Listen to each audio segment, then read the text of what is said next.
Madam कौमियत का मियार है तो फिर सवाल ये है कि हजरत मोहानी की कौमियत क्या थी जिसने इनकलाब जिंदाबाद का नारा दिया। ला इलाहा इल्लल्लाह, नहीं है कोई खुदा सिवा अल्लाह के। और कुरान में अल्लाह क्या बोल रहा, इय्याका नाबुदु इय्याका नस्तईन, तुम मेरी इबादत करो मुझे मानो। आप गाते हैं, हम नहीं गा सकते हैं, इसकी एक वजह है। आप ये चाहेंगे कि हम भी गाएं, मुमकिन ही नहीं है। वंदे मातरम सिर्फ अतीत की ललकार नहीं, ये वर्तमान की जिम्मेदारी है। यही समय है कि हम वंदे मातरम को सिर्फ नारा नहीं, नीति और जिम्मेदारी बनाए। बहुत बहुत शुक्रिया आपका कि आपने एक अहम मौजू पर मुझे बोलने का मौका इनायत फरमाया। और बड़े अफसोस की बात है कि बड़ी धूमधाम से हुकूमत की तरफ से इस बात को रखा गया, मगर 30 से ज़्यादा MP यहाँ पर मौजूद नहीं है। मैडम, पहले तो मैं वज़ीर आज़म की इस बात की मजम्मत करता हूँ और उनको बताना चाहूँगा कि जिना के बारे में उन्होंने जो कहा था, हम तो जिना के सख्त मुखालिफ है, इसलिए भारत को अपना वतन माने।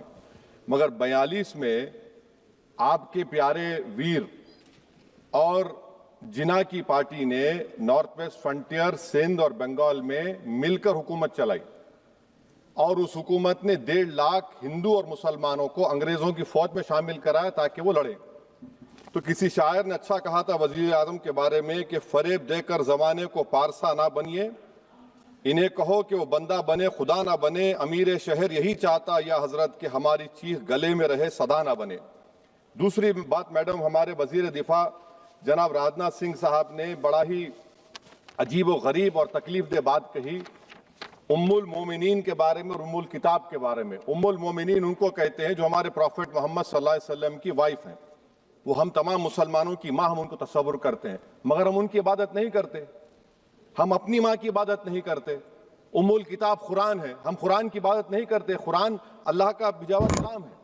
तो उसके बारे में भी शायर ने अच्छा कहा कि खबर नहीं जिन्हें अपने दीन व मजहब की, हमें वो दीन का मतलब सिखाने निकले हैं। अहम बात यह है कि मैडम, हमारे मुल्क का आइन क्या इस लफ्ज से आगाज होता है, वी द पीपल।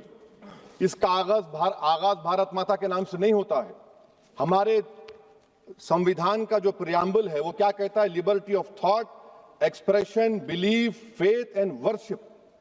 अगर दस्तूर का ये पहला सफा ये बात करता है तो फिर कैसे किसी शहरी को किसी खुदा, देवी, देवता की इबादत करने पर या सजदा करने पर मजबूर किया जा सकता है? आप ही की पार्टी से आज की जो बातें हुई है इसी का बोल रही हैं। हमारे कॉन्स्टिट्यूंट असेंबली में मैडम एक मोहतरमा थी रोहिणी कुमार चौधरी ने एक तजवीज दी थी कि प्रियम्बल में किसी देवी के नाम से शुरू हो। उन्होंने खास तौर से वंदे मातरम का जिक्र किया, मगर उसको कबूल नहीं किया गया। फिर KV कामत साहब ने एक तजवीज दी कि इट्स सिटीजन्स को बदलकर हर सिटीजन्स किया जाए और खुदा के नाम से शुरू किया जाए, वो तरमीम को मुस्तरद कर दिया गया।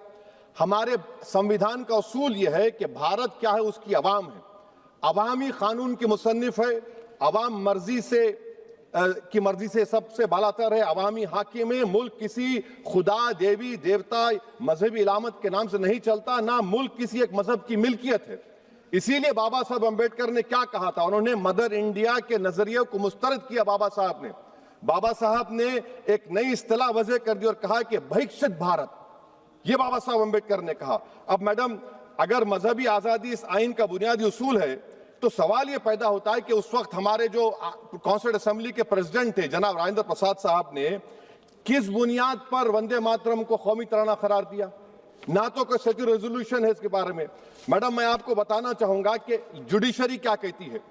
बीजू इमैनुअल केस है 1986 का, जिसमें जिहोवा विटनेस ने कहा कि मैं नेशनल एंथम के वक्त खड़े रहूंगी, पढ़ूंगी नहीं।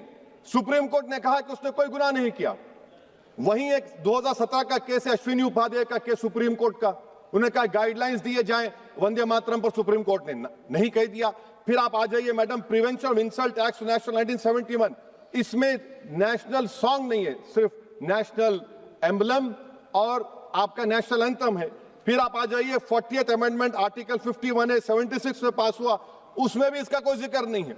मैडम, मैं आपके सामने बताना चाहूंगा कि हमारा भारत एक इसका मजमुआ क्या है। इसमें हिंदू है, मुसलमान है, सिख है, ईसाई है, जैन है, एथिस्ट है, मेहनतकश है, किसान, गरीब, मजलूम और दलित है।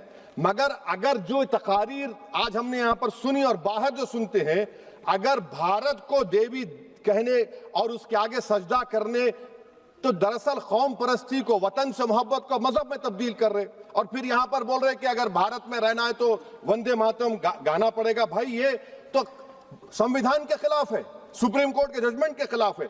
अगर वंदे मातरम मैडम कौमियत का मियार है तो फिर सवाल ये है कि हसरत मोहानी की कौमियत क्या थी जिसने इनकलाब जिंदाबाद का नारा दिया? अगर यूसुफ मेहरली ने quit India Simon go back का नारा दिया तो उसकी कौमियत क्या थी?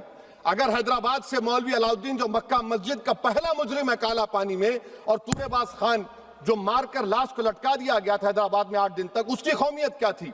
अगर इनायतुल्लाह काफी जो जिहाद का फतवा अंग्रेजों के खिलाफ दिया मुरादाबाद में, जब उनको 2 दिन में फांसी की सजा दी गई, और जब फांसी की सजा के वो जा रहे हैं तो इनायतुल्लाह मौलाना काफी की जबान पर क्या था? वो रसूलुल्लाह हमारे प्रॉफिट की नात पढ़ रहे थे। क्या पढ़ रहे थे?